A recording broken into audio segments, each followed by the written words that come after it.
Hello, I wanted to mention a few things before you watch the interview. First of all, my apology that it is in speaker view as opposed to gallery view.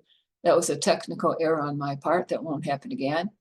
Second of all, she talks about getting off psychiatric medication, but I'm not recommending that anyone do that on their own and only use psychiatric supervision to do so.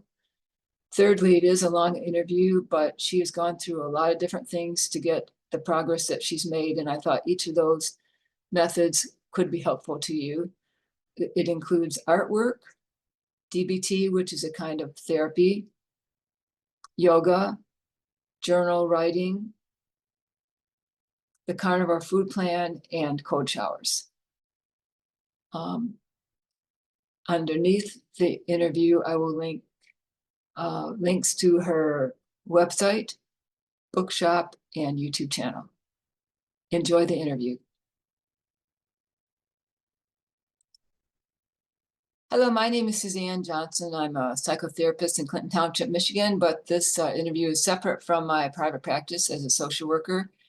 This interview is because I have a great interest in how to help people become healthier, get off their medications, and become mentally healthier and physically healthier. And I've listened to the interview with Joe that's with us today. Thank you for coming, for your Thank time. you. And she's gone through many ups and downs, as many of us have.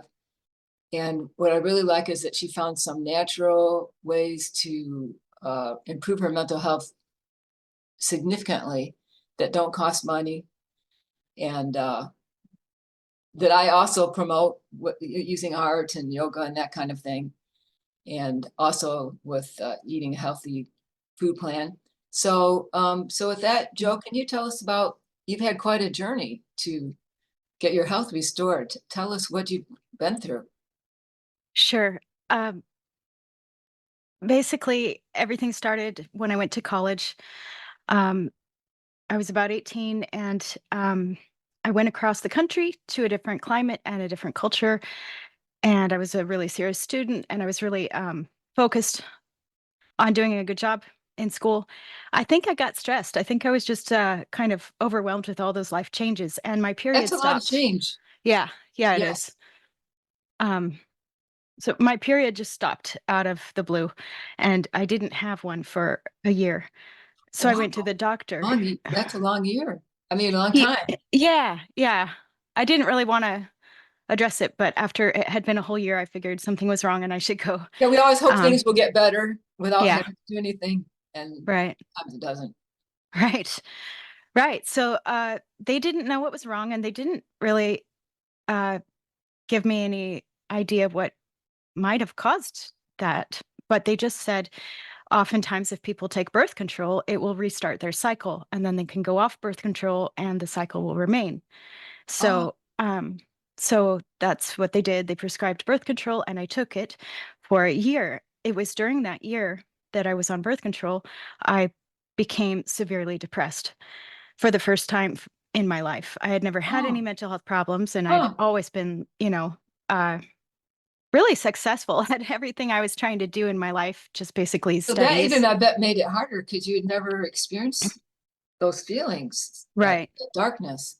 Yeah, it just came out of nowhere and completely changed me. So I was sleeping a lot to try and escape from the feelings, and I was eating more and becoming kind of obsessive compulsive about eating, and also counting calories. Because And in short term, eating often comforts people, yeah, makes the right, good feeling neurotransmitter increase, but in the long term, makes them worse.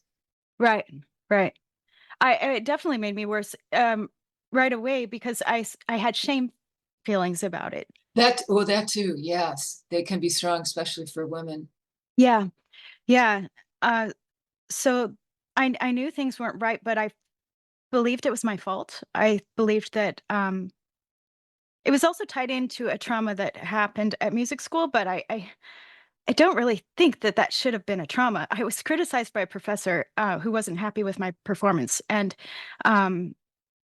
and it just completely annihilated my self worth and sent me into this depression. So um, After all these years looking into it and hearing stories from other women talking about what happened to them after taking birth control, I now believe that that had oh, and I also know now that my sensitive my sense sorry, my system is really sensitive. I am a very sensitive person, so I Yes, respond yeah, strongly to medications and foods and everything.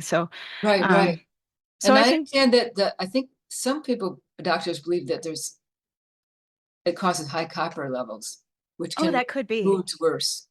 Oh, that could be interesting. The birth control Yeah, causes birth that. control medication. Yeah. Interesting. Oh, wow. Yeah, there's Dr. so Lawrence so Wilson, much there. totally against it. I followed him for a while. Wow. Uh, interesting. Well, I had no But idea and that then there on could another be hand, too, as a therapist, I know this is weird, but the research is showing that quote small trauma affects people just as much as big trauma. interesting. That makes sense to me based on my experience. And also, more sensitive you are, the more traumatic it is. Mm, yeah, Something that someone else can fluff off can be mhm. heartbreaking. And you went to another country, Oh, well, I right? eventually did. At this Oh, point in time, I was still in the States. okay. Um, I did undergrad at But in I the mean, States. musicians tend to be highly sensitive and put their Yes. heart and soul into something. So Yes. I think Yes. that one kind of comment could be really hard on a person. I did. It was my life. I had built my identity around it since I was a child, and I had all of my hopes and dreams for the future wrapped up in it, and Oh, well, so no wonder. I wasn't able to separate his comment from all the other professors who said they were happy with what I was doing, and Yeah. somehow that one negative comment overwhelmed my perception of my worth, you know? Yes, So, yes, yes. And your hope for this future. yeah, right, That and the chemistry, if was off base because of birth control. right. I think that that had something to do with it. I really do. But yeah. So so I I looked at it as all of this was my fault for failing at music. Mm, And, and that, I should also be very ashamed of myself for not being as effective as a student anymore and for, sleeping so much and for eating too much and for, gaining weight and all of that. So I just had, my self-esteem in the tank and plummeted. Yeah. yeah, I was struggling along and continuing to do what I had to do, but I was miserable. Um, Finally, my roommate, bless her heart, wrote me a letter and said, "These are all the changes I've observed in you, and I think you should go see a counselor." And that also felt like judgment, like, "Oh my goodness, I'm such a failure that now I'm being told to go get help." But, that was, 2001. Yeah. So There's I more stigma for getting yeah, professional help. right, right. I didn't know anyone who had ever spoken about depression or getting counseling at that Yeah, time. It yeah. was like something you don't talk about. So Right. so I did go and, the therapist helped me a lot with, like normal growing up stuff, conflicts and Yeah. interpersonal things, and tried to help me with my self esteem. But none of it was really working on the depression that I was experiencing. And um, that continued. And I think it was like maybe 2 years later. I'm not quite sure on the timing, but eventually I was sent to a psychiatrist at the school and he prescribed an SSRI, antidepressant. And not long after I started taking that, I experienced another total personality change, Oh. um, and I became reckless, and Oh, that doesn't sound like who you've been in the past. it wasn't at all. I was always really conscientious and, disciplined. At the time, I was very religious and, very conservative and very careful in all areas of my life It's to like have almost my T's opposite. You crossed. went on the Yeah, opposite side. I did, and again, I believed that was my fault. I believed that, Mm, I'm doing really badly because I'm failing because I'm making bad choices or whatever, but Yeah. looking back on it, I had I just something changed in my mind, and I was no longer able to think clearly, make good judgments. I was going against my own judgment constantly, and not really knowing why, and not understanding what was propelling me to get involved with people and situations that I Yeah, sensed were wrong and I didn't want to be a part of. Like that'd be even more upsetting. it was really Feel like scary. And like powerlessness. yeah, yeah. And because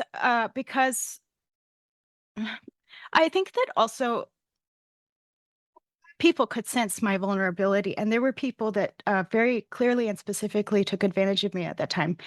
Um, so that just led to a lot of trauma and Yes, yeah. a lot of really, really horrific experiences that I couldn't kind of put out of my mind for a long time. Hmm.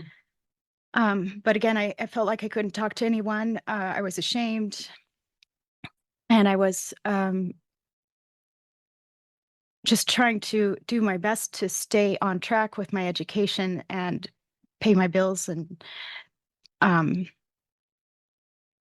more or less, I was able to do that, but I was absolutely torn up inside. You really had to fight hard, didn't you? Yeah, Keep your head above water. right, right. And then at age 22, I hit my head in a car accident. Oh, that's So right. I had a traumatic brain injury, and that really Oh, changed me as well. yes, yes, yes. Had a bunch of problems with cognitive function, memory. Short-term memory was really bad for a long time. Simple math problems, some motor skills initially, and uh, just not being able to think as quickly and as clearly as I was Oh, used to. right, right. So that was a big adjustment. Did you, Um, like some people have real bad temper problems from brain injuries. Did you have temper flares? yeah, I'm not sure when that started. It got really bad in 2016 when I was going through psychotic episodes. Oh, so that's Um, years later though. yeah, but But you know what? you wonder if it's connected, huh? I actually found a journal entry from right before that whole period began, and we'll get to that in my story Yeah. here. But you know it already. Um, a journal entry where I mentioned hitting my head really hard right before all that psychosis started, Oh, and oh, and oh, and I had yes. an inability to control anger at that time too. So I hit my head on the freezer door, and I hit it really hard. And once I read the journal entry, I remembered that. It was really upsetting Oh, at the time, yeah, but I just kind of brushed it off. And I've since learned that multiple concussions, particularly, can cause that issue sure. with anger, temper stuff. Yeah, yeah. I'm wondering if that second impact to my head maybe had an impact on my mental health getting so crazy at that moment in time. I wonder too. Yeah, so many things can affect us. Um, Yes. so yeah, so the car accident, and then it took me an additional year at that point I was in grad school, so it took me 3 years to finish my master's because of the accident. And then I moved to Belgium, and I lived there for 3 years. And it was while I was there, um, it was so the depression was really bad. So I had this amazing opportunity to do something I dreamed about since I was a kid. I always wanted to go to Europe and study music, and Oh, um, sounds like a wonderful dream. yes, and it was a wonderful experience. It was actually the car accident that it made it possible because I got a settlement from the insurance company. Oh, The accident wasn't my fault, and so I used that money to go to Belgium and study. right, And right. then I was like living my dream, and I was happy about it, and I had support, and I had friends, and I had a school, and everything was great, but I was depressed anyway. I was just Mm, really depressed for like 9 months at a time. Um, that's a long time. yeah, it is. It's a long time. to not see the light of hope and feeling okay. And Yeah, then I would come out of it and have like, 2 weeks where I was just on top of the world and I was full of energy and I felt like this is how my life was always supposed to be. And I knew I had it in me and I know I can do this and I'm not a yeah. failure and I'm going to get my life back on track. And then a couple weeks later, I'd be depressed again. So um, I finally ended up seeing a psychiatrist in Belgium. And oh, by the way, I had gone off the SSRI. Um, Okay, During that time where everything changed and I got really reckless and out of control, I decided that medication wasn't helping me. sure. So I went off of it. So I hadn't been medicated for probably 6 years at that point. And then I went to a psychiatrist and she diagnosed me with bipolar disorder, and put me on Seroquel and Abilify, I believe, at the time. Oh, those And are heavy medications. yeah, They can really knock people out. oh, they did. Yeah, the Seroquel made me gain 40 pounds without changing my diet or It will. exercise. Yeah, Yeah, make people gain weight a lot. which I think, kind of initiated a decline in my physical health Well, because it affects metabolic health right, to gain weight. I ended up like by my early 30s, I was no longer even able to take a 20-minute walk. While when I started the Seroquel, I was biking everywhere I went. I was 108 pounds or something. I was It's probably got underweight, really but tranquilizing effects, yeah, it was awful. And then especially with the Abilify, both at the same time. I was, the Abilify gave me tardive dyskinesia, and I started like huh. losing control of my facial muscles and like contracting my face involuntarily. And to Most this, people don't, but you're sensitive, so that's what I'm or maybe learning. the combination Yeah, of Seroquel, or who knows. right. Well, I was actually on Abilify for quite a long time, and I have not yet completely been rid of that symptom. So I still have the side Oh, effect of Abilify, and I haven't taken it. Um, I haven't taken Abilify probably since 2012. wow, it's So long 12, time. You 12 still have years. some of the symptom left. Yeah. Um, then I moved back to the States and I got a new psychiatrist. He put me on Lamictal. That gave me the rash that can be fatal. There's a there's a known side effect of Lamictal. If you get a rash on your chest, you have to stop taking it right away because it can be fatal. Well, that rash stayed around for about 10 years. Oh my I gosh. did, I never and I even heard stopped of it. And taking I've it. been in the field for a long time. Really? Oh, That particular kind of yeah, rash. yeah. You can look into it. It's a thing. But I that, believe it. yeah, that stayed. I stopped taking it after 2 weeks, and I had the rash for 10 years. Remarkable. Which it may not have ever gone away, but for the diet I'm on now, because I haven't seen it reappear since that. But Oh, yeah, so then later I moved again and across the country and got another psychiatrist. He just kept adding and adding and adding medications, and none of it was working. I was having, the tardive dyskinesia plus like this jittering in my eyeballs where I couldn't keep oh, my that's eyes still. uncomfortable. Like twitching. Yeah. Yeah, that's Yeah. really uncomfortable. Or I couldn't actually even focus on a word sometimes because I couldn't control my Mm. eyes.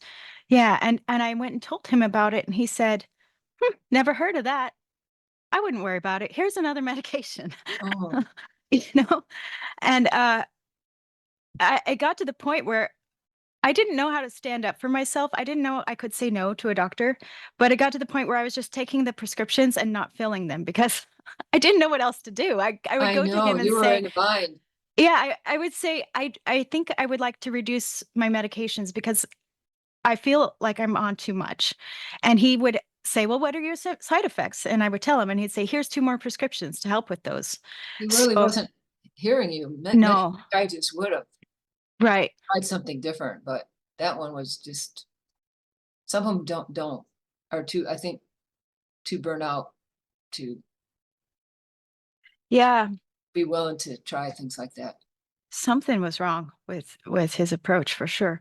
Um, Luckily, I had a wonderful therapist, and she could see what was going on, and Mhm. she knew that I was on too much medication and I needed a doctor who would listen to me, and she helped me kind of reorient my thinking, and ultimately, I mean, she didn't tell me to switch doctors, but she she helped guide me to that conclusion, and I'm Yeah, so we have to be grateful. careful how we word Yeah, that as therapists. she was very professional, but, I'm so grateful 'cause, ultimately, I ended up with a much better psychiatrist who was willing to help me go off of my meds. I wanted to go off of all of them and see if I could manage without. Yeah, And he was willing to help me very carefully try that. So we started going off of everything in 2013 or 14. And I was on lithium at that time. Like I had been on so many drugs because they kept trying one combination after another.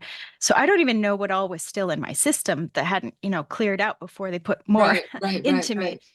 right. So once we started that process, things started going really badly.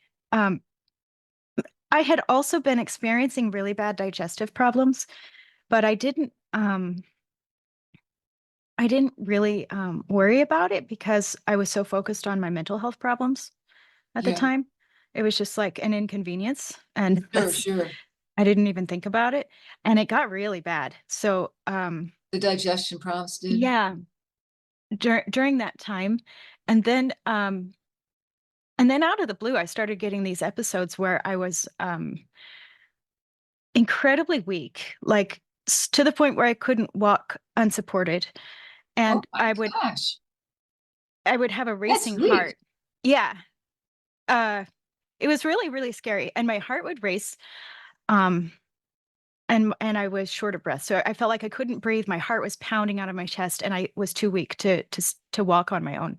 And it would happen for, like, a half an hour, and then I would just start crying, and I would cry a lot uncontrollably and not be able to stop it, and then, after the episode passed, I would be able to walk again, but, I was still Huh, really weak. Um, and so that was happening every so often, like, it was once a week at first, and then it got more and more frequent. Um, I went to my doctor and she said, um, she couldn't find anything wrong with me, and she just kinda had nothing, right, right. and it got worse, and It I was a ended up mystery. having to, like, be driven home from work because I couldn't even get home, and Gosh, then, of course, unable to work, and so I was like, "Please help me, find out what's wrong," and she, luckily, I had a, episode in her office. The nurse had to help me down the hall. I had a resting heart rate of 136 in her office. I was in my early 30s. I wasn't obese. Um, and she did a couple of heart tests and she said, "There's nothing wrong with your heart. I think you're just depressed." And I said, "I've had depression for about 14 years. I and know what that depression doesn't is." make people that weak. I could not, or your heart to race like that? I've seen thousands of people who are depressed that never had that experience. Right. I knew she was lying or dumb. I don't know what was wrong with her, but I knew she was wrong. And but I didn't know how to get help because, I thought she would send me to a specialist or something if she Yeah, couldn't figure it out. then But she just yeah, said, "Go to your psychiatrist." And so I did call him because I didn't know what to do. yeah. And So many people are given that solution. yeah, I was so mad because it was like because I took responsibility for my health in the first place and went and got help for depression. Now you're gonna gaslight me every time I'm sick and you don't know what's wrong and say it's just depression, you know? But, Yeah. anyway, I thought my psychiatrist would help. I really trusted him, but he ended up kinda collaborating with her to send me to the psych ward. And, Oh, at first, I thought I was going to the hospital to get more tests done to figure out what was wrong right. with Seems me, like that'd be the reasonable thing to do. but they were actually arranging for me to have a bed at the psych ward, and so I refused to go, and, then I was really desperate because I had no idea how to find out what was wrong, and that therapist, again, really wonderful, smart lady, gave me the number to call her doctor, who was a traditional Chinese medicine doctor. Mm, And, sure enough, he knew what was wrong with me and he healed me over the What did course he of find about, out? well, he determined that I had a candida overgrowth. Wow, I didn't know it could cause such weakness. I know it makes people Right. tired and weak, but not spells like that. I think I had a really severe You, response to yeah, it, or a you, severe case yeah. of it. Yeah.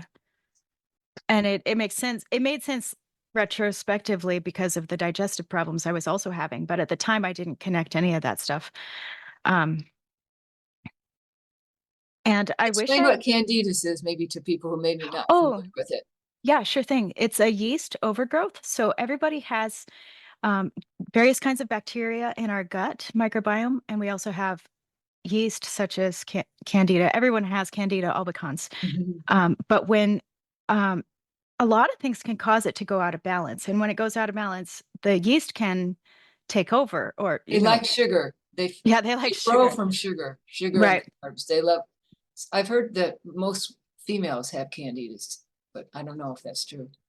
It's kind of scary when I started looking into because it recurred. I've been dealing with it again recently and I've been trying to address it. So I did some more research again and it actually can be caused by, well, of course, by antibiotics because that takes the Good ones good out. bacteria out and leaves room for other things to The to bad grow out of ones grow. control. Yeah. But it can also be caused by trauma. It can also be caused by physical trauma to the body, such as my head injury, I suppose. Um, it Oh. can be caused by medications. Medications can get this Oh. balance Oh. messed up in your gut. And like you said, sugar, alcohol, possibly even smoking. So I what did smoked the for a long time. doctor have you do to He treat it? he he gave me whole herbs. Not all Chinese doctors work this way, TSCM doctors, but he gave the whole herbs and had me boil them into a really, really strong concentrated tea that I drank 3 times a day. It tasted disgusting, and it was I was gonna absolutely say it worth tasted it. very, I'm sure it was very strong. Yeah, and he also had me on a diet that, didn't feed the candida, so, no sugar, no dairy, basically no nuts, no beans. It was No fruit, basically probably no fruit, non-starchy vegetables, no no, fruit, yeah, right, no carrots. No, yeah, I was on, right. I've tried it for a while in the past. Yeah. That's a hard diet to be on. Yeah, non-starchy vegetables, meat, and quinoa, basically. Not much left, but Yeah, it's necessary because they mhm, otherwise they won't die off. right, right, exactly. Um, and it can even be hard to get it to go away on the diet if you don't, have some Oh, other additional help, so it's yeah, a really tricky thing. it is. Yeah, it's hard to kill off. Yeah, and interestingly enough, it impacts mental health as well, so I didn't know that. I didn't see Dr. Han was his name. He isn't with us anymore. Yeah, He and his family were murdered the year after he healed me. But too bad. yeah, Very tragic. very tragic. He um he healed my body, my gut problem. And so How I long looked did it take from when you first went to see him till you feel like you got the worst of it? about 3 months. That's not a long time for the No, severity. I thought that was really good. Yeah. I think Now, usually it takes a lot longer, but not usually people aren't on the herbs that he gave you, so right. it's maybe I different. think he was really, really gifted. And I think that probably I don't know. I'm guessing that making the tea from the whole herbs might have been more potent than I taking would the think so. It's herbs in a more pill. fresh, and there's not as processed Yeah. capsules. Yeah, I've wondered about that. But anyway, I looked at him as a physical health doctor because I didn't yet understand the connection between the body and the mind. I didn't Yeah, know that they're connected. we I keep wish, being taught that they're so separate and yeah, they're just really intertwined. right. They are. They are. I've been learning so much about that lately. I wish I had stayed with him. He said he could probably help me get off my meds, but I felt like I couldn't afford it. Mhm. It It is was very expensive. expensive, Yeah, and those I had treatments lost my are, job, or yeah. Actually, I hadn't lost it yet, but I was about to. Yeah, Um, anyway, I did stop seeing him, and my gut problems were fine.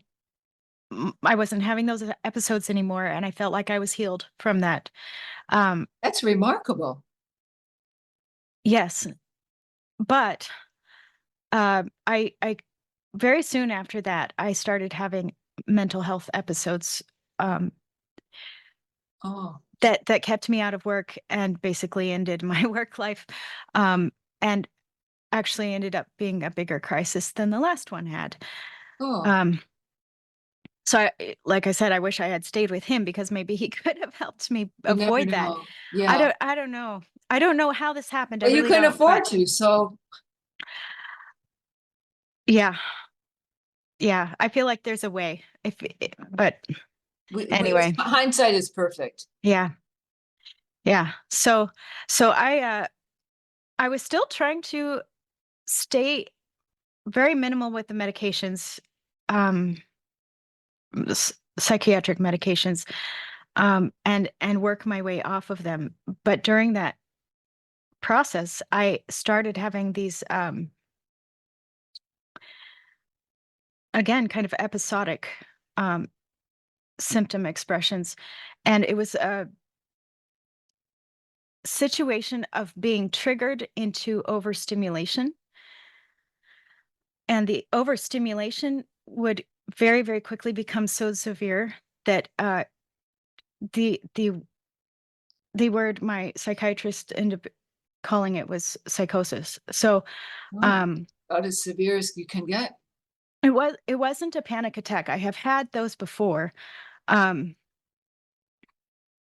when I had panic attacks, I was like hyperventilating, my heart was racing, and I felt um like I had to get out of the room. And Yeah, it's distinctly different from what you experienced. yeah, so um this felt like I was being killed. It felt like I was Gosh. in a fight for my life. um and I would um so basically I would be triggered by something. It could be a lot of things, anything that's a stimulus.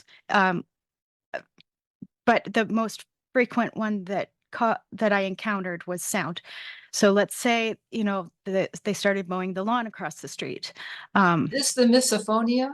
Yeah, yeah, I also have misophonia, so, it got really strong during that time. So, yeah, the misophonia caused me to be extremely triggered by sound. That's so Um, hard on people. I've worked with a few people and have you? it's so hard. It just happens, the slightest little sound that they can't control and they just, And it's so hard to get away from. I would wear earplugs and noise canceling headphones, and I still could hear those yeah, sounds. it's, um, you could probably explain it better than I can to people what it means, misophonia. Yeah, I'd sure, never even heard of it till I started working with a couple people, and then I did research, and it just some people got better and some people didn't. Some things helped and some people didn't. Anyways, go ahead. you know, I didn't know it had a name until last December. I've had this Oh, for a long well, time. the people, yeah, I worked with too. It took them maybe I forget many sometimes many years to know there was a name for it. It's not that common. It's not that common, and, yeah, I guess th nope, even my mental health professionals in 2014 didn't know about it. So, I guess, now with the internet, more people are finding each other, Yeah, on every yeah. topic under the Or sun. people, So I think some people have it and don't mention it because how do you talk about it? In fact, someone I've known for years told me she had it to some extent, and really? we've never talked about it. So Yeah. let's continue. It makes you sound crazy to explain it. It But does sound crazy, but it's s a definite experience that people can't stop, and we don't really know what causes it. and it's very painful. So, misophonia is when you basically kind of have an intolerance to certain sounds. It's not every sound, but certain sounds. In my case, it's any kind of machine, engine sound, motors. Um, and eating sounds, chewing sounds, Yeah, swallowing sounds, yeah. that's very common. Like Um, carrots, raw carrots, people eating raw carrots, right, something crunchy, chips, celery. um, or just, like, smacking sounds from the mouth. Yep, yep. Um, but, yeah, different people can be triggered by different sounds. I'm also just really sensitive to loud music and lots of people talking in a room, and I didn't Mhm. used to be that way, so this has all gotten a lot worse. Mm. But what happens when you're exposed to those sounds that you don't tolerate is, uh, a feeling of fight or flight. It's like PTSD. It's uh, Oh, it's yeah. it's very much like, um, having a flashback of a trauma. It physiologically, um, changes your body so that you want to punch someone or run. And Yes. so to just sit there in the restaurant, listening to everyone eating and listening to all the noises is, really unbearable. Um, and it's not just painful, it feels like torture, and it's, hard to say that because it sounds like you're exaggerating. No, Um, I know you're not, because 'cause I've talked to other people, and I've seen one go through it and the expression on her face. Oh, yeah, I was really comforted actually when I so I went on a cruise with my family, my parents' 50th wedding anniversary. It was their, dream for us all kids to go, with them on this cruise, and I knew it would be hard for me. I've never been able to do one of these things before with the family, but I was doing better, and so I it was made a once in a lifetime opportunity. yeah, I didn't wanna miss it, and so but I ended up spending most of the time in the cabin, in the room, because I couldn't handle, Oh, uh, too many noises. any of the environments on that boat, and, so, uh, I came back from that just so frustrated. I went there to be with my family, and I could hardly be with them at all. That Um, that you were really felt left out. yeah, and I started actually, I think someone online suggested potassium might help, and I it started me Oh, on this, potassium, yeah. I did take it for a while and I didn't notice a difference, but Oh, it started me on this journey of trying to explore maybe there is something that could help this. Maybe there are biochemically, other people. And yeah. I found all these videos on YouTube of people talking about it. And there was one by a therapist who has it himself and his wife has it too. So he was describing it and he said, most people, when you tell them what this is, they think you're exaggerating. But the fact is, we are always underreporting how bad it is Right, because we know we'll sound like we're crazy. right. I'm so grateful to hear him say that because I feel like nobody believes me, and I still don't even tell them how bad it is. I know. But it's really hard. And so at that period of time in 2016, um, I would, uh, go into a psychotic episode when I couldn't get away from these sounds. And what would happen was that I felt like I was being killed and I had to fight for my life. It wasn't logical. I wasn't thinking that I was dying and I had to fight for my life, but it was like every cell in your body feels that way, you know? Yes, yeah. And so I would lose control of my body and I would rip my clothes in half and throw myself to the floor. And um, ultimately, in a lot of these situations, I would black out and wake up from having blacked out with bruises all over my body. So Oh, and boy, seeing, like, you went broken through things so and, like, much. it was just it was crazy, and it was, just a loss of control. So, I found that my having been a musician and a composer for years and on a professional level, I quit, went and painted for, like, a year, and then when I came back, my process of writing music had completely transformed while I wasn't even working on it. Yeah. So that was that Oh, that was was amazing. very yeah. And did you play the music, like, digitally? Is it with software or with, piano or guitar or All of the above. singing? All of the above, yeah. I I'm a better pianist than any other instrument, and I'm not really a pianist anymore, but if I spend some time practicing, I can get the results I want out of it or that I need out of it for what I'm Yeah. making right now. what I Yeah. was making then. I learned enough guitar to be able to do what I was trying to do. I'm not a professional musician. I'm not a professional Right, performer. right. But I meant, I well, if you were writing songs, I was just curious, how did you hear them? How did Yeah, yeah. you play them on an I instrument? Or I know a friend of mine, she writes using her Apple laptop, kind of some Yeah. software. I've actually had a lot of fun with GarageBand, and that's the basic software that comes free with any Apple computer or Yes, phone. yeah. There's probably something equivalent and cheap or free for PC as well, but there's probably a lot of stuff out there now. But you Right, can with just AI. record. Yeah, you can just record. I did a lot of recording, where I would just record myself singing, record a harmony part, record another harmony part, Oh, record the piano, singing. record the guitar, maybe throw a flute in there. So I would just kind of craft my own instrumentation using what I have accessible and what I can do. You can also use the synth software, synth instruments, Sure. whatever kinds of instrument sounds are in the computer program. I prefer usually to use acoustic instruments and just kind of edit it into a shape that is pleasing to me to kind of get a it's kind of like a draft of a song. I guess you could call it a demo. Yeah. Um, it's not professionally produced, but it's enough to feel like I've made my creative expression It is definitely of creative. that idea. Yeah. Yeah. Yeah. My Dialectical behavioral therapy. Right. Exactly. My psychiatrist had suggested DBT, but I was already seeing two therapists at the time, and Well, I thought that you're that was trying too hard. much. Yeah. Yeah. So I decided to find someone who did it, and I did. His name is Neil Friedman, and he changed my life. Mm. He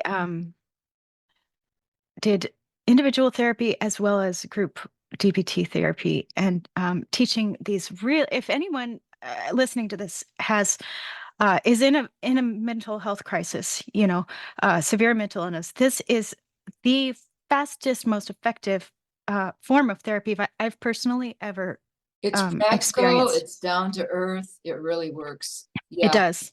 Yeah. It's concrete skills that you can take home and There's and apply DBT right Facebook away. support groups that people can join Yes. if they can't afford therapy. Oh, that's awesome. I didn't know that. Oh, yeah, Oh, thousands that's of people are in wonderful. them. Wonderful. Yeah, it was And so they have helpful. they have exercises free on the internet. DBT, I think the workbook that Marsha Linehan developed. Right. And they're not that hard No, not to really. But you understand. got to do Yeah. it. You got to do it. Got to Exactly. practice. Exactly. It's Living just in the practice. present. I forget the rest, but mindfulness, Yeah. Opposite action to emotion. changing your thinking. Mhm. Yeah. Yeah, mindfulness was really powerfully helpful for me. Now that does take a lot of practice. It is not easy to do that I know, I initially. know. You do, yeah. Yeah, but that's where art came in for me. So I found out kinda early on into this DBT, experience that you can practice mindfulness by making art or drawing I or like that coloring. idea. Yeah, Yes. yeah. Because the idea of mindfulness is just, this maybe I'll just say it briefly for viewers. Um, the idea of mindfulness is to focus your attention on whatever it is you choose as your focus, and then keep your attention on that focus. And then when you drift away from the focus without judgment, return your attention to the focus. So that it's so wonderful because you learn not to judge yourself, Something in the present. and you get your awareness focused on the present, and that, yeah, exactly, that takes your mind out of the amygdala, so Because the we can handle what's happening right this minute. exactly. We think about the past can be painful, think about the future can be scary, but right now we can handle this hour. And in my experience, it was especially at that time, it was about like being embroiled in this emotional overwhelm and feeling like I couldn't get out of it, feeling like my emotions were in control of me and I couldn't escape from them. But mindfulness gave me the skill of taking my attention and putting it on something of my choice. Yes, And then the emotional experience is in the background just, and yeah, then it fades away. excellent. So, yeah. So for me, it started with coloring. I was, I wrote out these block letters that spelled out on earth, I am safe. Oh, I like that. Thank you. It just came to me and I thought it sounded soothing. I thought it'd be a good thing to focus my mind on to help me feel Absolutely. at peace because in between these episodes of psychosis, I was also um constantly disturbed, anxious, fragile, just Up, not down. well. Yeah. So I was coloring those block letters and just taking my time and focusing on it. After a while, I thought, "Oh, wow, I've been doing this a while, maybe half an hour. I wonder what time it is." It had been 2 hours. I was coloring. Lose track of time when you go in Yes. that zone, that creative, that, yeah. Well, that's what changed my life was that moment when I did those coloring those letters, and I realized how at peace I had been for 2 hours in Mhm. the What process a of doing it. contrast to feeling disturbed and scared. Yes.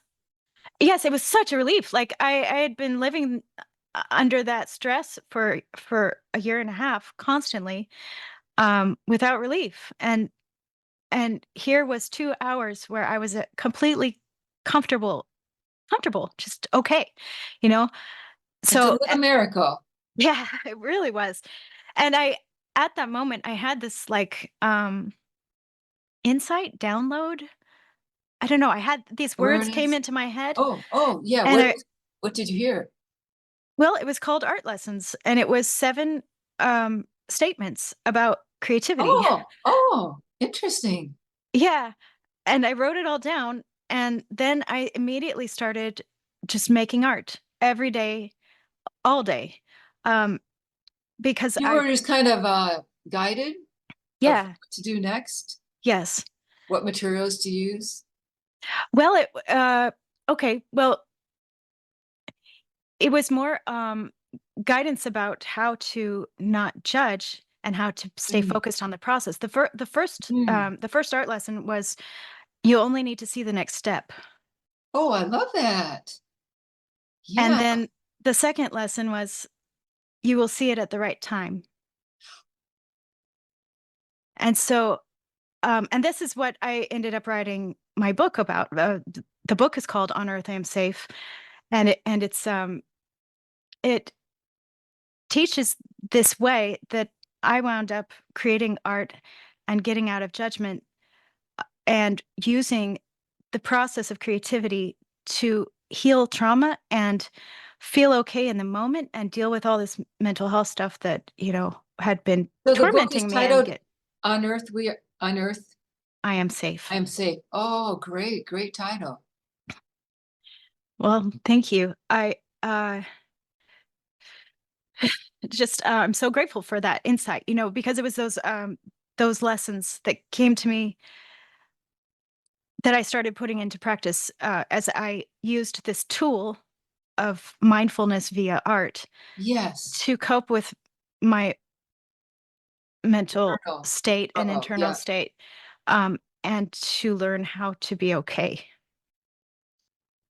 even though the meds didn't work and nothing Mhm. had worked. So it was a really an amazing gift and an amazing opportunity because my whole life I had been striving and striving and working and trying to achieve things, and telling myself I wasn't good enough if I didn't meet my goals. And I had that um,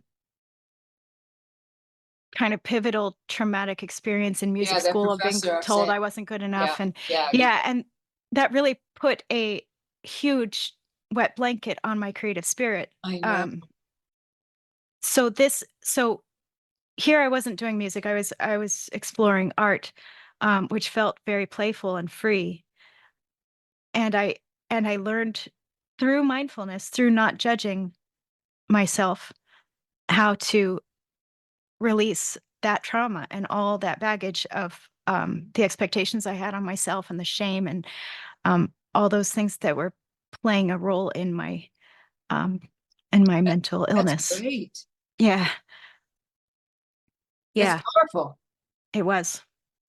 It was. And then another. May I ask this, what kind of things were you doing with Oh, on sure. um Yes, I was really drawn to alcohol inks. Initially oh, I was using initially I was doing some mixed media things, I think, markers and acrylics and collage and that there's kind of so stuff. many options. Yeah, and that was really fun, but meanwhile I was kind of also just exploring YouTube to see what else, Yeah, might inspire me. right. And I saw a woman painting with alcohol inks on YouTube. And I just something inside me said, I have to do that. I have to do that, you Oh, know? And so I went to the craft store and I got some alcohol inks and I got some tiles. yep. So I've done it. yeah. I've done alcohol inks on tile and Now, is that not a great Yupo. mindfulness? Yeah, UFO paper. It gave me a headache Yeah. Well, that from the alcohol. happened to I me put too. on a Yeah. mask and then I'd say I'm getting a headache, but I don't care because I'm gonna. And then I'm like, oh, I don't know if it's really worth it. So Yeah. I ended up Yeah. giving up because of the headaches. But there's Yeah. some brilliant colors you can't get any other way. Yes. It's So true. so beautiful. That's what I was so drawn to as well. And then it ended up being a wonderful medium for practicing non-judgment because it's really hard to You control. can't control it a bit. Right. Right. So I got to practice mindfulness while and it's also really fast. So it dries fast. And Too. once it's dry, it's really hard to change it. Well, So yeah, you just kind of make a I've mess tried. if you try to change it. Yeah. Yes, I've done that successfully, messed it up. Well, that's really annoying. I mean, You just have to, ostensibly. like, I guess you learn to accept it. Well, what yeah, it was so perfect for me as a person who needed to recover from perfectionism basically. Um, because I just made painting after painting after painting fast, and I Mm, just tossed them all aside. If I didn't like them, who cares? Or you can even kind of erase them and work over it. true. Uh, with alcohol, you can wipe it off. So I just made hundreds upon hundreds of alcohol inks paintings, Whew. and Did you put any in experienced. your book about the Uh-huh. creativity? Okay, Yeah. good. Yes, a bunch of them. There's a whole chapter on alcohol links for mental health in there as well. Um, You're probably the only one like, that's written a chapter on this. that could be that could be. Well, it changed me. It was so great. And yeah, so I found out that I could make 90 paintings that I didn't like and then make one that I liked. And I was just happy because I had spent all that time not feeling bad, not living in That's an emotional that in hell. and of itself is success. Yeah.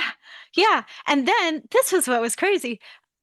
I had not been writing music or making music for years. I had completely stopped music after doing, Mm, 2 degrees and a postgraduate diploma mm, in composition. my gosh, I completely quit, and my heart was broken over it, and I couldn't I'm even go sure. there. Um, After doing all that painting with alcohol inks and practicing mindfulness and learning how to just focus on how I felt and feeling emotionally okay in the process of making that stuff, I found myself going back to music, and Oh, when I did, I could write a bad song and not oh, care. oh, that's a And gift too. yeah, that's what? A gift. Yeah, oh yeah. Oh yeah, Write and not judge. oh yeah. I started cranking out songs. I wrote 75 songs in, like, 3 years, and I Woo! used to write maybe 1 or 2 songs or pieces of music a year, and and I Wow, that was when it was my you life, were really you in know? the flow. Yeah, yeah, I could just write and write and write and write because I wasn't stopping to overanalyze and criticize everything I was doing, and it was actually those art lessons that taught me how to do it. So it's step by step by step how to how to stay focused and not trip yourself up, how to get out of your own way and let your creativity just flow, you know, Yeah. without being obstructed by your own thoughts, judgments, doubts, and feelings about what you're doing. Hmm. That's the best. And you know, maybe someday I'll go back to composing and collaborating with Who professional knows? Who would have musicians believed who that would. that you would have been able to do music at all? Yeah, I didn't think I would. I didn't think I would. Yeah. So then what happened with your physical health and mental health Okay. career? Or, I mean, journey, excuse me, not career. Kind of was a career because, I mean, it seems like you had to work at it. It feels like it's been a career. Yeah, getting well.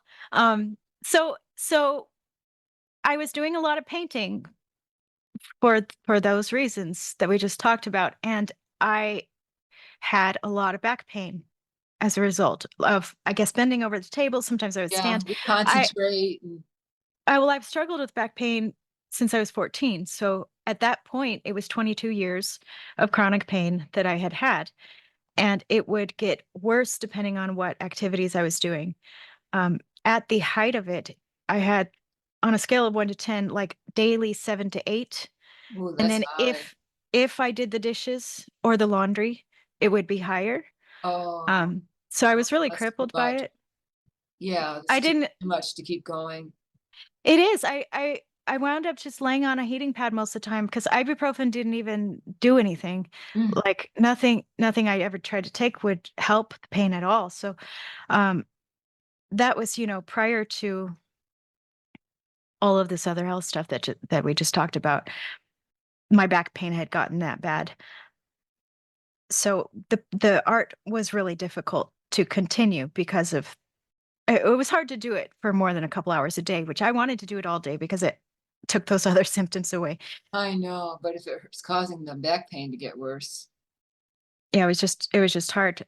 So I again racked my brain and remembered that when I was in college, my first year of college, I took a yoga class, and and it did help my back pain a little bit, but I was only doing it twice a week.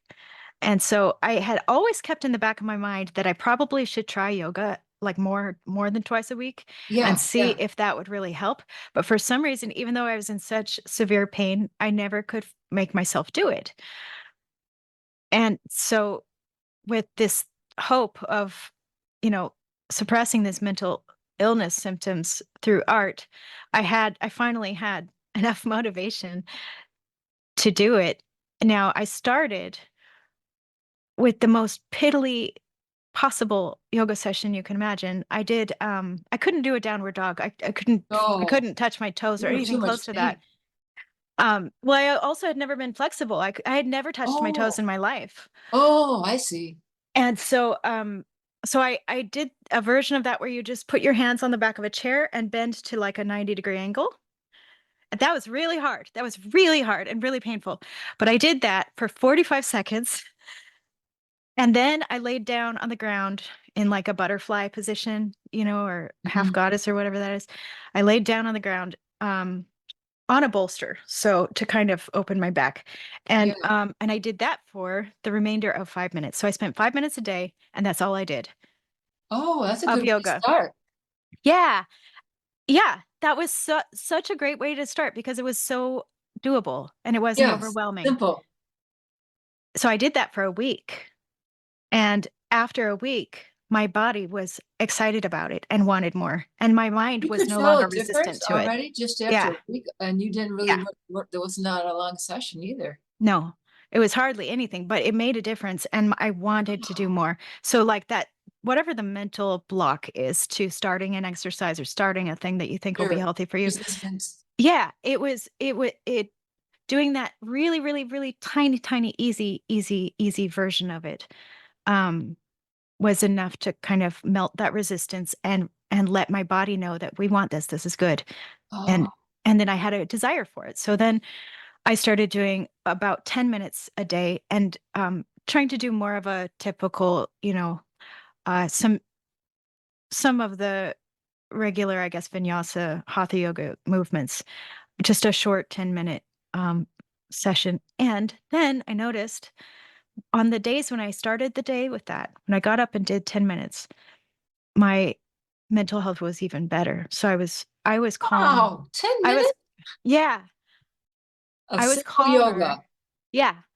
I was calmer even when I wasn't making art, if I did that in the morning.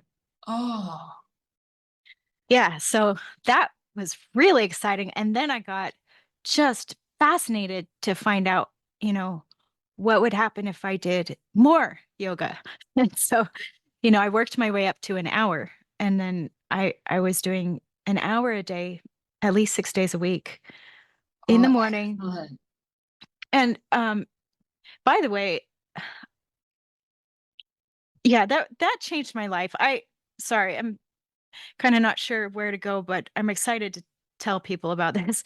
Well, I yoga, yeah, yoga, I think is really underused. Yeah, it is. I ended up, doing it really faithfully for several years. I became flexible and a little bit strong for the first time in my life. And how Um much did it help your back? Did it help your oh, back? oh my goodness, it took it away, it was gone. Eventually, It's the pain was incredible. gone, and I could stand in the kitchen and do things like okay, so before the yoga, 10 minutes in standing in the kitchen would send me, into excruciating pain. After I had been doing this for a year, or I don't know how long it took to get there, but it took the pain away. I could be in the kitchen for 5 hours, 6 hours and have no pain. Sometimes every once in a while, I would have like a 1.5, So many you people know? have back pain. Yeah. It is a miracle. It is just unreal how much that helped me. Huh. Um, and so So that I had to help your mental health to not have the pain like that. also, yeah, yeah. And that's something else I learned that a lot of people with mental health problems also have chronic pain. It's Yes, really that's true. common. Yeah, they seem to go hand in hand. But just to kind of finish the yoga story, I Yeah. in 2000, so that was in 2016, 15 or 16 that I started yoga. In 2019, I broke my big toe really badly. I smashed the whole bone. And it took a long time to heal. So 6 to 9 months, but it didn't even quite feel right after 9 months. I got out of the practice of doing yoga. I should Hard have, to in do without your big retrospect, toe. yeah, I should have done like, I Some should have of it. kept up some seated poses or something, but I didn't. And it actually took me until this year to get back into it. Oh, Uh, Again, just like that mental block somehow, but I also know, I know. also I had gotten into using a YouTube channel that I really liked at the time. So every time I tried to go back and get into it again, I went to that channel and it just wasn't doing it for me anymore. Like it was something about it was annoying me. Oh, I couldn't oh, just like get my mind completely focused on what I was doing. I was like distracted and bored and, you yes. know, that kind of thing. So I finally went back. I remembered what I had initially done in the very beginning was an app called Yoga Studio. And it's so simple. I have since gone back to it and now I'm doing yoga again daily. And I'm so glad I went back to that app because it's like it's the same thing every time. You just pick a class and you do the class, beginner or intermediate, whatever, Oh, haven't heard of 60 that. minutes. Yeah, and I realized I thought that they had started it as a subscription program. I didn't want to do a subscription because money, but It all adds up. it seems like they may have the basic classes for free Oh, yeah, a lot and of the apps do that. The and very then the basic is free. If you want more, yeah, you pay more. You pay. right. So I don't know if it's because I had purchased it in the past before it was a subscription. So I don't know if it's because of that or if it just is free for the basic classes, but I really recommend it. Yoga studio. And for people that are turned off by any spiritual elements in yoga classes, I have a lot of family members and people that I know that are, um, Christians and don't like the, I guess, reference I don't know. Some people don't like certain aspects of yoga because of that. This Yeah. class doesn't get into any of that. It's just about how to arrange your body for the pose and then how to breathe. And it's Oh, really clean, clear, simple instructions. yeah, And yeah, very neutral. yeah, very neutral. So that's now for the second time in my life, really, really helping me. Wonderful. And it's super cheap. You know, you don't have to go to a studio and pay a membership and get I out of your know. house every day and take your mat somewhere. You just do it at home in the privacy of your home, and it's wonderful. Yes, yes, I did it once, almost every night for 7 years. And Oh if yeah. if I didn't do it, I couldn't sleep. Really? So I don't always feel like doing it, but I felt like sleeping. So usually I ended up doing it. So that was I really found the impactful for you. Bikram yoga. Yeah. A friend, a woman I'd gone to for this healing, she had done yoga for 15 years. She said this is the best series of yoga she'd ever seen. So I What bought is it? Bikram yoga. Now he even has studios, Bikram. Oh, big. Oh, okay. Yeah, Bikram. yeah, yeah. I mean, I'm probably saying Cram. it wrong. I don't know how it's said either, but I know what you mean now. So I bought the book and I drew little stick figures to help me remember what pose was next. I memorized it and then I just, so I still do Got it it. Got the program in your head. today That's good. Yeah. sometimes. Yeah, it's not nice to have it all memorized. Yeah. Oh, that's great. So, yeah, that was profound. So between the art, creativity and yoga and DBT, I really was able to become mostly functional. Well, I wasn't able to like work and go to a job every day, and keep up that level of consistency, but Yeah. I was able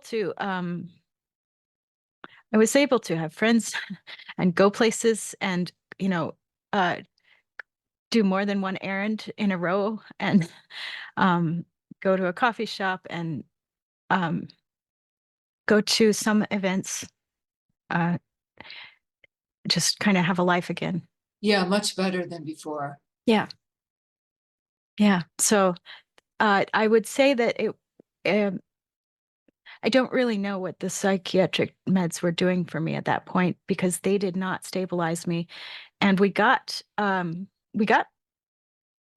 a mix of drugs during that time that didn't give me horrible side effects.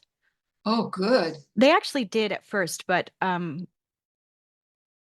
I had a lot of nausea and dizziness, but I took anti-nausea medication until my body adapted and then I didn't have the nausea anymore. And so I was able to stay on those meds without I actually did have some side effects though, but it was mostly at night. Anyway, I could deal with it. I They were could deal tough. with it. Yeah. And so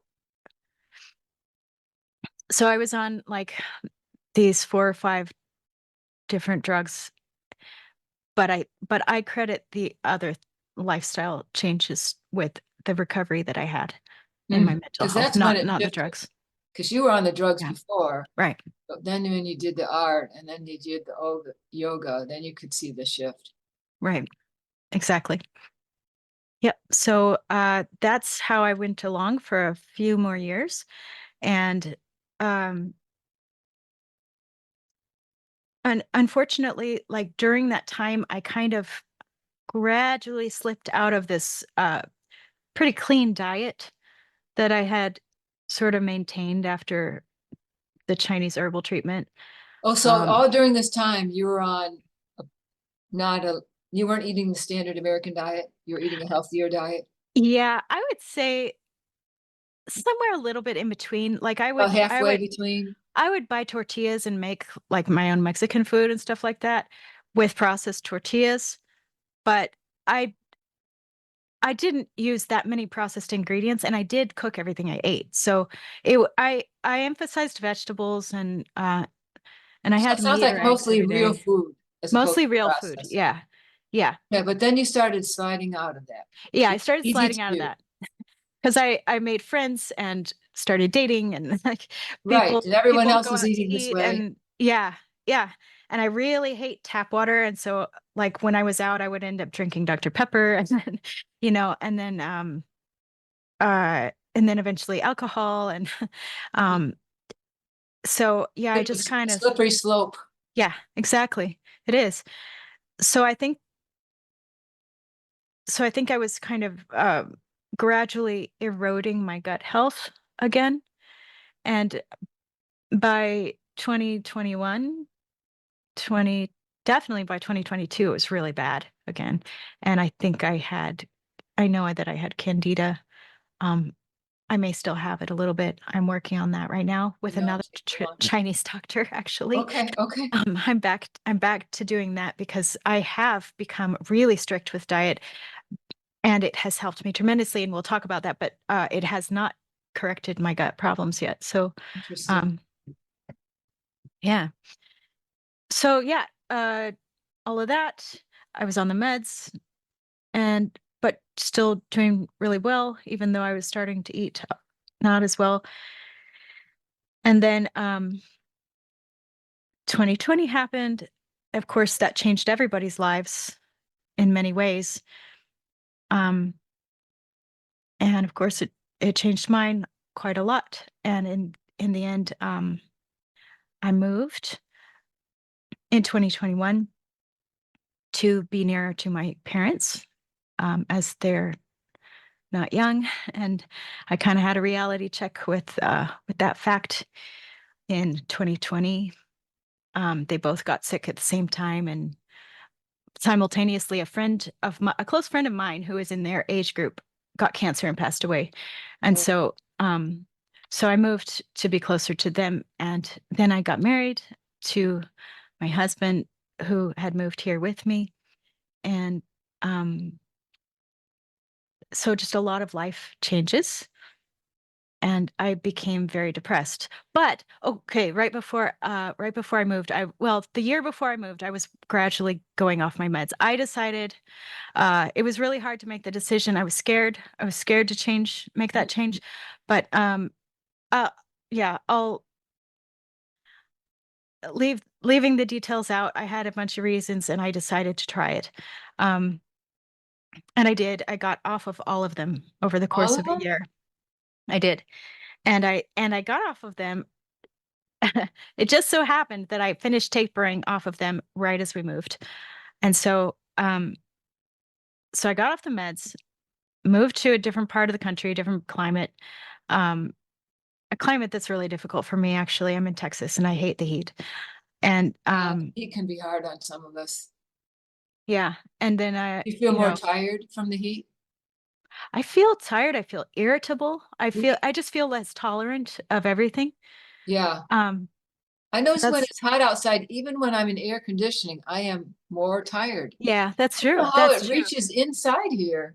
Yeah, no, it's true. I hear that from a lot of people around here as well. It's Oh, not yeah, I just have you. friends that have experienced it too, but Yeah. So yeah, and then I got pretty severely depressed for a while, and mildly depressed for much longer. What helped me get out of the serious depression, I almost went back on meds. It was bad, and I no was wonder. Yeah, everyone around me was asking me to go back on meds, and I was considering it's it. the typical answer, Yeah, solution. yeah. But in my heart, I knew it doesn't really help. It doesn't really help. It just makes me more palatable to other people because I'm not expressing Yeah, because you the just, distress right. anymore, you know? And and I knew it wasn't the answer, and I wanted to find the answer. I wanted to be well and not just I know you suppressing struggled for so many symptoms. years, Yeah. many different things. So the thing that really helped me avoid the meds and get through the worst of that was um, my DBT therapist once told me that depression is anger turned inwards.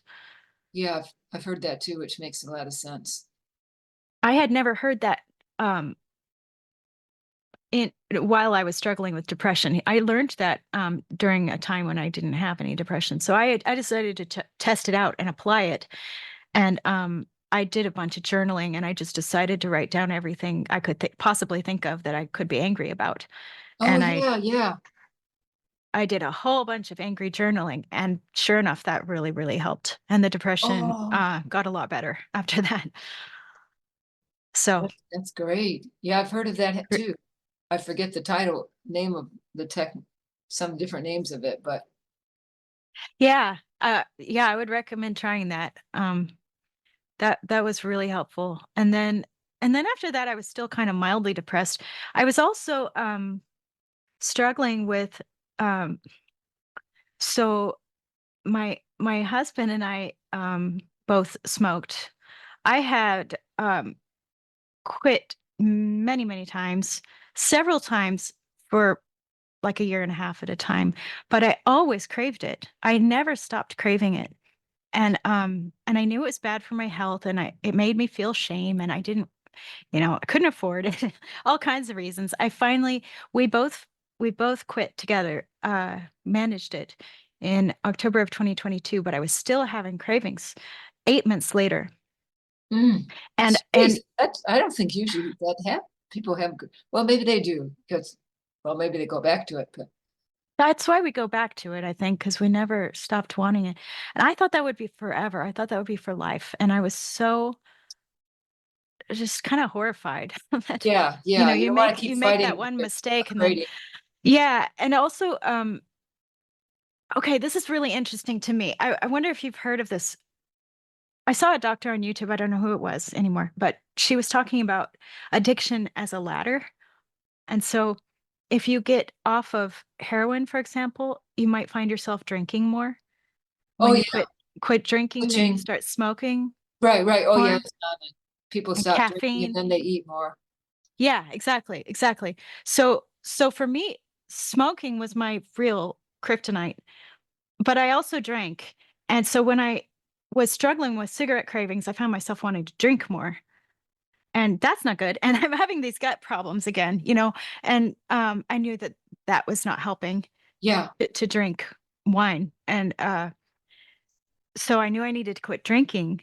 So um but I also noticed that when I would abstain from drinking, I had a sweet tooth. And I don't have a sweet tooth. I don't like sugar. I It's don't get interesting. into dessert, but when I would not drink or smoke, I wanted dessert. You And did have it. Yeah. yeah.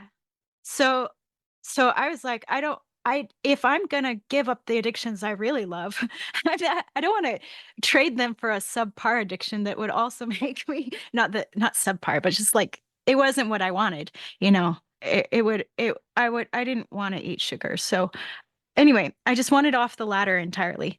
And that's when I was looking for information about candida and dealing with these cravings and knowing that I needed some kind of a clean diet if I was going to address all of my health problems. And that's when I ended up coming across videos about the carnivore diet. And what really, really struck me was that people were talking about having had severe sugar addiction and that through this diet, they no longer craved sugar. Oh, yes. So, Food freedom. yeah, yeah. And people with actual severe eating disorders, whether it was binge eating or anorexia, um, being able to have a healthy relationship with food. Yeah. So that to me, oh, I had also heard So that. for people maybe who are not familiar with the word carnivore, it's Mhm. animal only foods, Right. which and fish for some people, but so eggs, pork, lamb, beef, chicken, duck, um, Yes. cheese, some people, and then but some people are Very. on very strict versions, but that's it.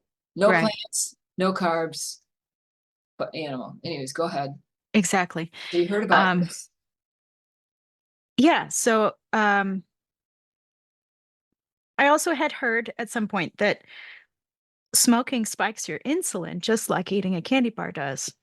And Oh, so does drinking alcohol, even if it's not very high in sugar or carbs. So I started putting the pieces together that maybe addiction is more about insulin spikes than anything else. I don't know if that's yeah, true, but dopamine, somehow it's related, and that if you're used to having a dopamine hit from an insulin spike from smoking, you're gonna get that by drinking, or you're gonna get it by by Sure, sugar. sure, And sure. if this diet cuts the sugar cravings in people that don't smoke or drink, but are addicted to sugar, maybe it could cure cigarette cravings in me, Uh-huh, you know? absolutely. So, uh, I decided to try it. It took me 6 months to get up the guts to let go of my last coping strategy because now I don't have meds and I don't have cigarettes. And the last time I quit meds, I also in 2014, right before I had the psychotic episodes, I had also quit smoking and drinking at that time. Oh, And then I tried to go off meds, and then I went oh, crazy. yeah, so, yeah. So I was really scared that, Mhm. I can I understand mean, that. just even like, just even subconsciously, I think I was Oh, for scared. sure. Yeah, it was a horrible experience you went through from trying to get healthy and then Yeah. So the last thing I was still hanging on to was drinking, and and by the way, what happened with the misophonia symptoms during this? mm, Did they decrease as you or did they continue to be as intense during these years?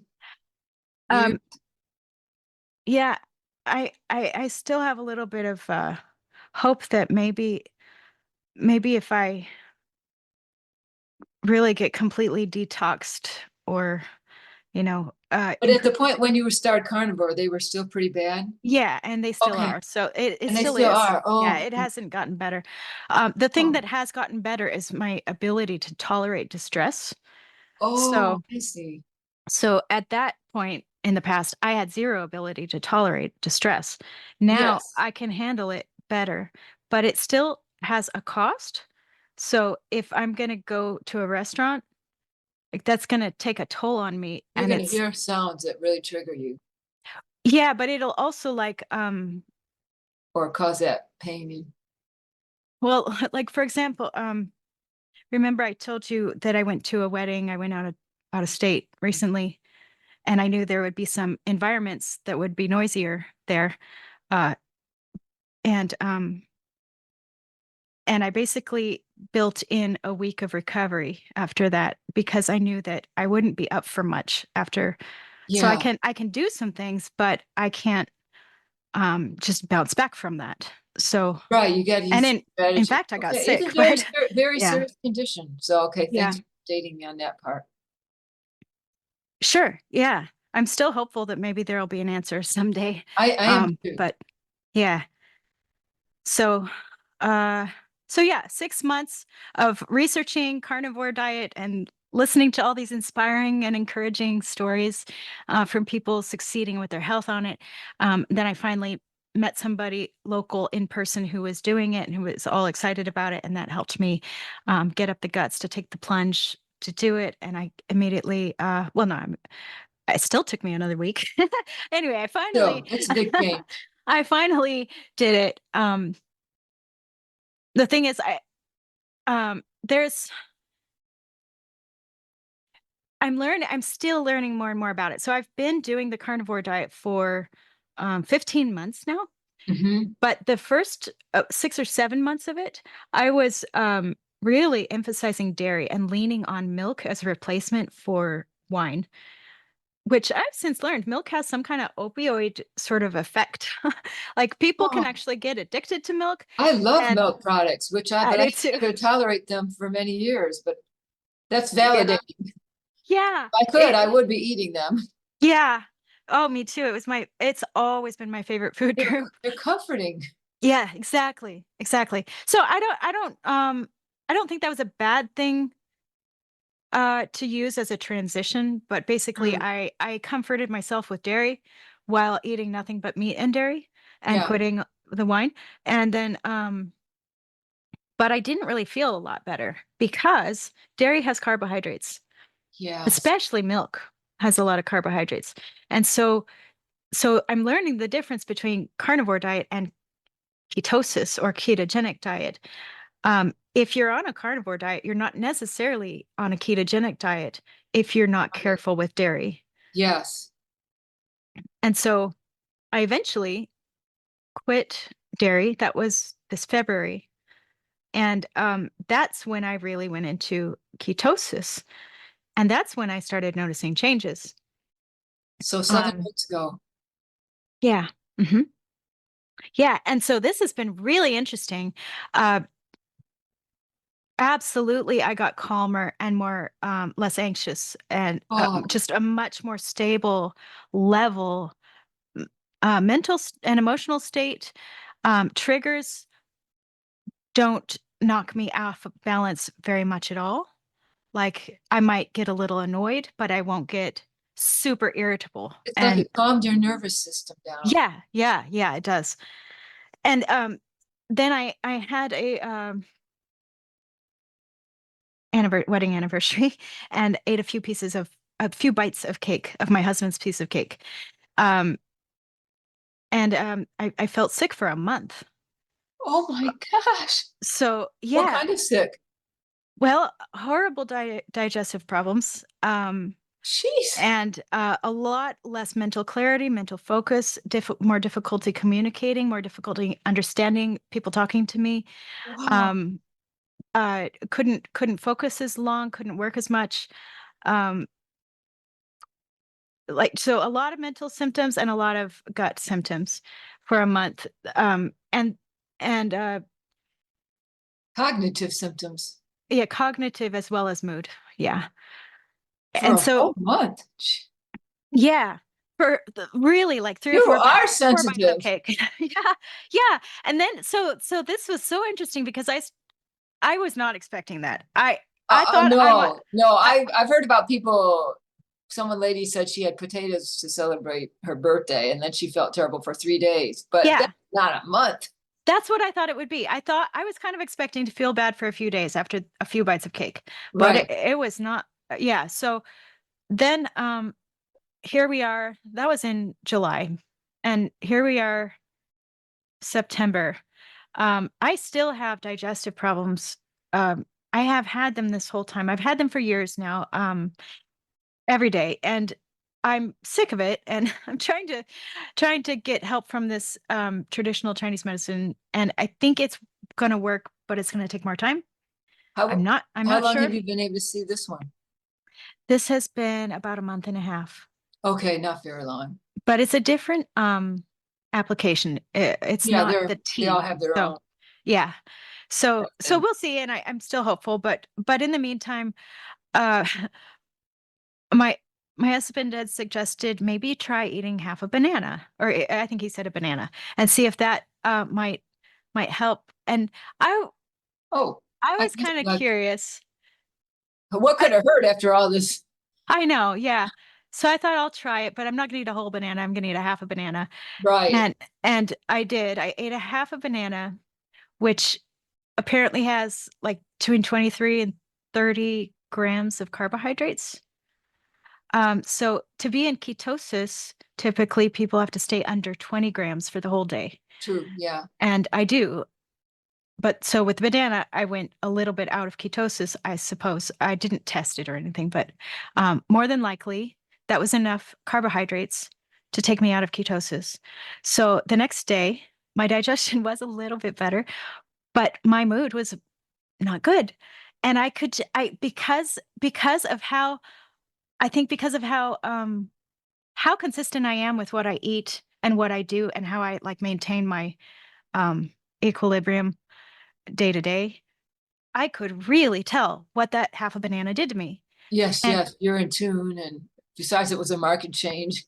yes, so I was irritable, I was anxious, I was having a lot of more fearful thoughts about the future. I was having yeah, less mental clarity again, like a little bit harder to think, but just overall like um oh, when I am in ketosis, so the preceding days and today again, now that it's out of my system, I think I feel calm, I feel content, I feel spontaneous gratitude for my life, like the Oh, same exact everything around me. When I don't feel well, I'm irritated. I feel like a lack. I feel like I deserve better. Life shouldn't be this way. I should have this or yeah. that. I should have. What a change of attitude. And I just feel Better. grateful. I feel patient.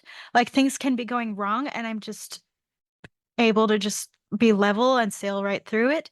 Whereas when I don't feel well, I'm, like grinding my teeth. I'm just agitated by anything not going right. And even while that's going on, I'm trying to suppress it. I'm trying to be okay. I'm I trying to be know. calm. Yeah, yeah. But this ketosis thing that I'm just now learning from experimenting with the banana, like it is legit. Like I don't Oh, have to yeah. try to be calm. I don't have to try to be patient. I don't have to be try like remind myself to be grateful. I just feel like I love my Natural. life. Yeah. It is I'm actually blown away to experience. The big difference. It's interesting. Yeah. The big book of Alcoholics Anonymous say we have an allergy of the body and obsession of the mind. And this sounds like you're having like an allergic reaction to the carbs of the body. Yeah. I And it think changed your so. mind too. I think so. I had no idea. Like you would think that impatience, anger, intolerance, irritability, you would think that that is, I don't know, some kind of a moral thing where you need to like be more spiritual or something. Or thought patterns or attitude or Yeah. personality, but Self-control, willpower. It's it's a biochemical. Yeah. right. And more for some of us than others. The Just imagine that. sugar sensitivity, carb Right. sensitivity. And if a half a banana can change my mood for the whole day like that, is it any wonder I had bipolar disorder eating sugar and carbs all day, every day I for know. my whole life? I know. I know. So yeah, I guess I have the theory now that like we all have susceptibilities. So some people have susceptibilities to eczema, or skin problems. Some people have Sure. susceptibilities to arthritis and joint pain. Some people have susceptibility to mental health symptoms. Yes. Yes. And when your diet isn't dialed in a way that supports your system functioning optimally, whatever your susceptibility is going to flare up. Yes. Seems to make sense. Yes.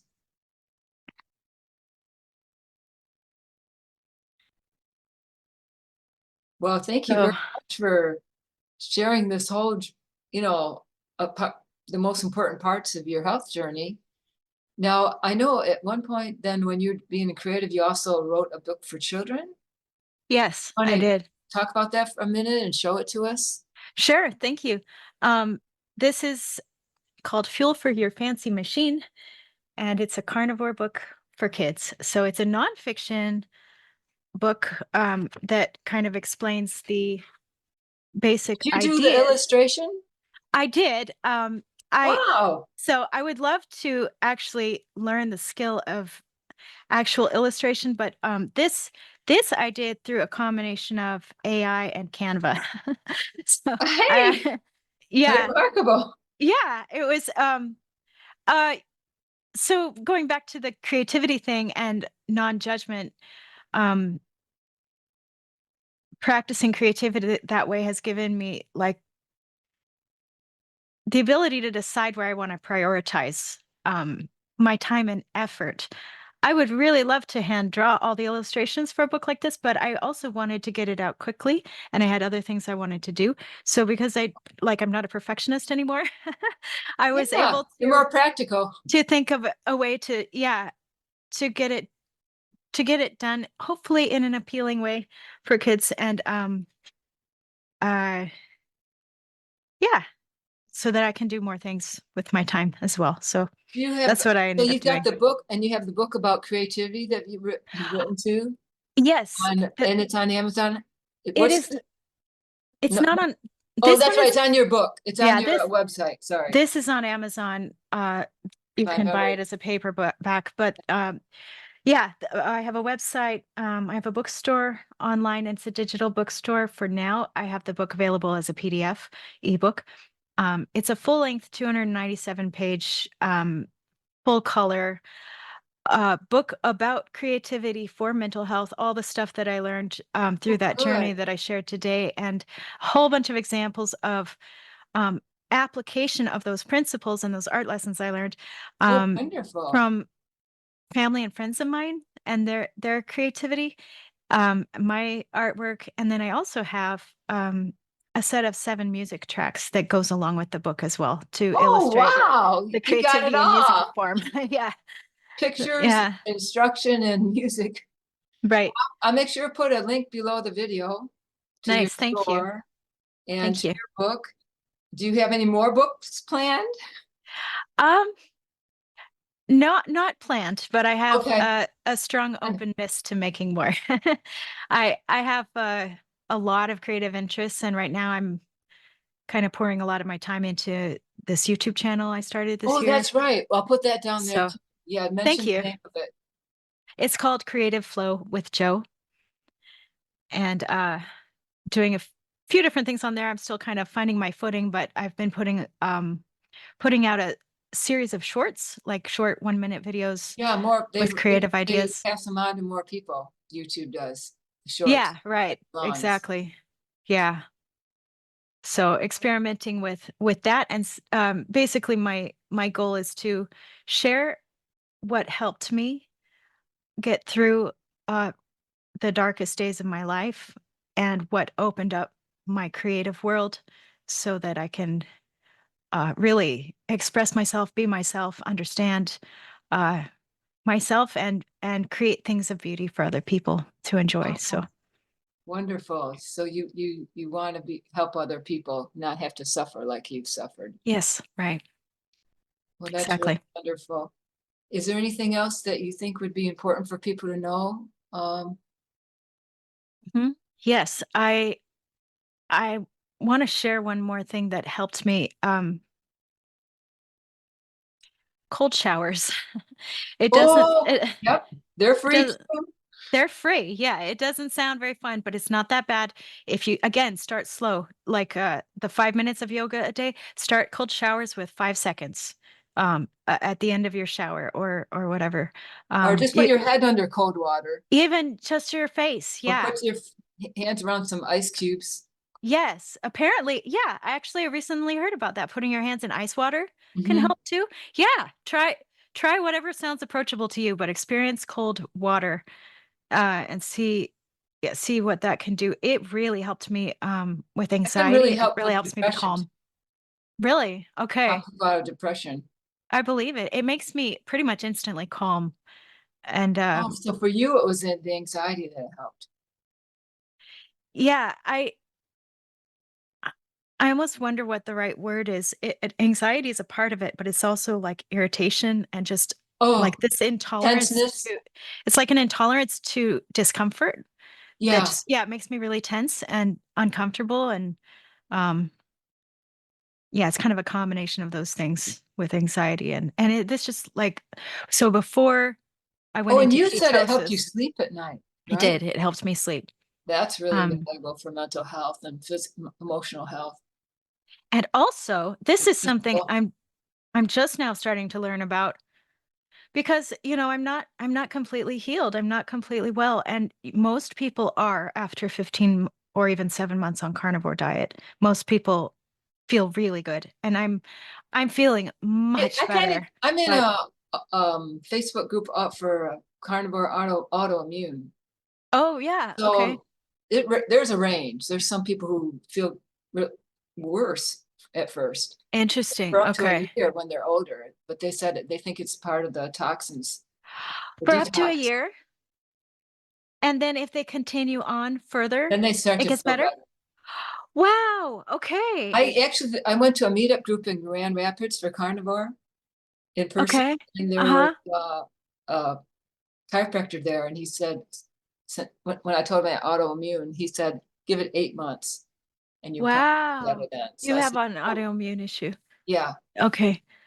And you are doing carnivore now? Oh, yeah, since May 1st. Oh, That's why I've congratulations. been That's listening to exciting. all the talks about it. Sure. Makes sense. Makes sense. Oh, and are you feeling better? Not as much as the other people I listen Okay, to, yeah. Yeah. I but feel I do you. feel I hear calm. you. I do think the sleep is better. But Good. I didn't understand. I didn't understand how much fat you're supposed to take in. When you Yeah. said 80-20, I just assumed it was 80% protein and 20% fat. Oh, I just oh, found out, oh, it's the opposite. yeah. I couldn't imagine Yeah. eating 8% fat and 20% protein, but now I'm like, okay, now how do I do that? Yeah. But then I will, it is sedating to eat more fat. it is. It's calming. Yeah, I find myself eating butter before bed a lot of times just to kind of, yeah, if there's any hunger or it's just calming and it is calming. soothing. Yeah. Yeah. Have you tried the brown butter bites? Well, I don't handle butter very well. Oh, Too much that would make it histamine. hard to get enough fat then. Yeah. So I have to eat fat that's not as enjoyable. Yeah, But right. well, I'm Well, gonna wrap it up here because we don't want to go on and on, but I do okay. appreciate the details that you give and the tips. What else? Did you want to say one more thing? There is one more thing I've been using to work on sleep. If you want me to share that before we go, and if you need to wrap Sure. up, Yeah, that's because a okay. lot of people have sleep problems and it Yeah. tortures us. Yes. And it makes it hard to heal because you need sleep to heal. I know. So, yeah, I've been working on this less so over the summer, but I'm doing it now that it's getting less hot again, and it was really helping me in the spring to really try to get up at sunrise, or Oh, at least go yes. outside at sunrise, get the light of the sunrise in your eyes, Yes. take your glasses off if you wear them, and get the light of the sunrise and the light of the sunset. Yes. Get exposure to both. Oh, I was going to ask you about that, but I was kind of getting long. But yeah, the Yeah. circadian rhythms. Yeah. I've done some, yes, heard about that was being helpful. Sometimes I have sessions or something. I don't get up as early as I should, but yeah, Yeah, that's me something I'm too. going to do more. I have a hard time with it too because sleep is difficult and then you want to sleep in if you can. But I yeah, know. but even if you get up later, you could still go outside first thing and get whatever the time of the Yes. morning it Yeah. is, get the morning light. I feel Yeah. good. I do feel better being outside in the morning. Yeah. Something I can just feel Good. better. So I'm noticing the same thing. Well, good luck to you on your healing thank you. journey as Same to well. you. Thank you. And thank you for coming on for this interview and we'll stay in touch. Sounds great. Thank you so much, Suzanne. Oh. Appreciate it. When I reviewed the interview that just completed, I realized I forgot to ask Jo if the carnivore diet really did help her cravings for cigarettes. So I wrote to her and asked her, and this is her reply. Yes, carnivore has totally ended my cigarette cravings. I'm so relieved. Those cravings went away sometime in the first 6 months on carnivore when I stopped eating dairy. I also have no cravings for alcohol, although I'd say the alcohol cravings really went away when I quit dairy completely for about a month. So I was very glad to hear that and wanted to include it. I also asked her to send me some photographs of the artwork she did or has been doing. And then since I know she writes music, I asked if she would send one of her songs that she's written.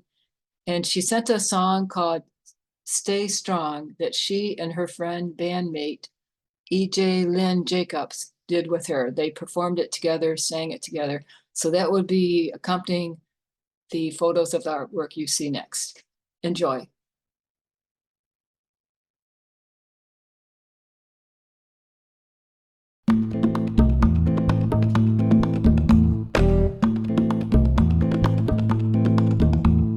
When it's one thing after another, stay strong, my friend, stay strong.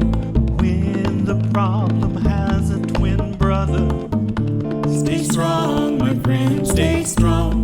When there's no place to take cover, when you're fighting to recover, when you've given all you can muster, stay strong, my friend, stay strong. And I'll be the first to say it's not right that you still have this battle to fight. I'll be the first to say, hey, you're gonna be okay, it's alright. And you can call me day or night, day or night.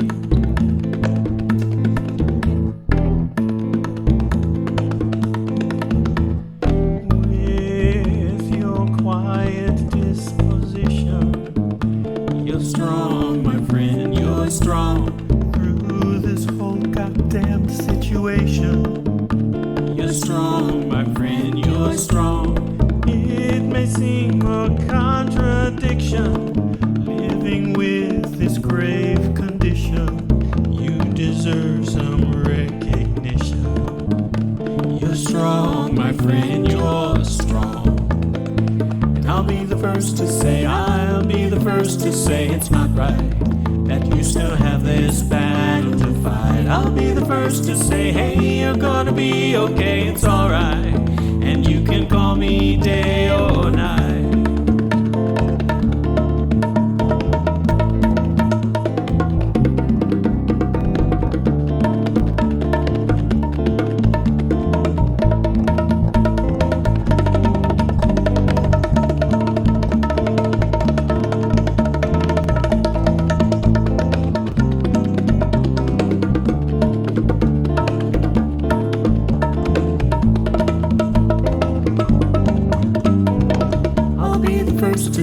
I'll be the first to say it's not right that you still have this battle to fight. I'll be the first to say, hey, you're gonna be okay.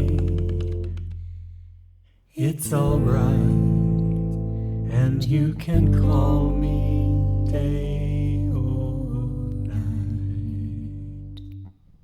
I'll be the first to say, I'll be the first to say it's not right that you still have this battle to fight. I'll be the first to say, hey, you're gonna be okay, it's alright. And you can call me day or night. I'll be the first to say, I'll be the first to say it's not right that you still have this battle to fight. I'll be the first to say, hey,